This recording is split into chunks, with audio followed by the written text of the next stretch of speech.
বৃষ্টি আমি আছি কক্সবাজারের নদীর যে উচ্ছেদ অভিযান চলছে নদী দখলমুক্ত করতে সেই উচ্ছেদ অভিযানে আছি আপনি নিশ্চয়ই দেখতে পাচ্ছেন বেশ কিছু স্থাপনার দখলমুক্ত করা হচ্ছে এবং সকাল থেকে আমরা আমাদের যে আমাদের মতে প্রায় 20-30টির অধিক হবে এবং এখনো পর্যন্ত আমরা প্রশাসন থেকে সংখ্যাটি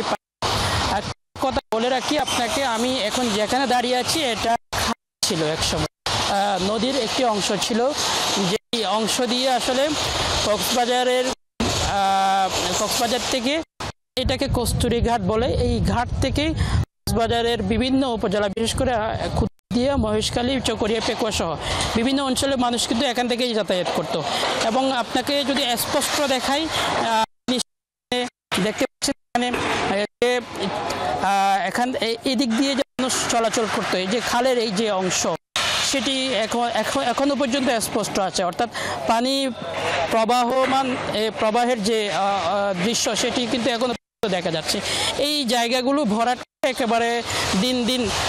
ভরাট হতে হতে বিশাল এরিয়া ভরাট হয়ে গেছে, যে যার কারণে অবশেষে উচ্ছেদ অভিযানের উদ্যোগ নিয়ে শেষ পর্যন্ত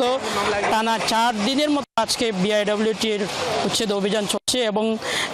আমরা এর আগেও আপনাদেরকে আমরা দর্শকদের জানানোর চেষ্টা করেছিলাম যে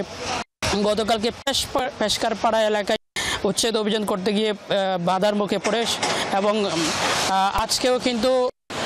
ওই এলাকার মানুষ উচ্ছেদ আতঙ্কে বিক্ষোভ করছে এবং দোকানপাট বন্ধ রেখে সকাল ধর্মঘট পালন করছিল। 12টা পর্যন্ত দেখেছিলাম বাধার মুখে পড়েছিল, আজও বিক্ষোভ করছে, সেটি বলবার চেষ্টা করছিলেন। ধন্যবাদ এহসান।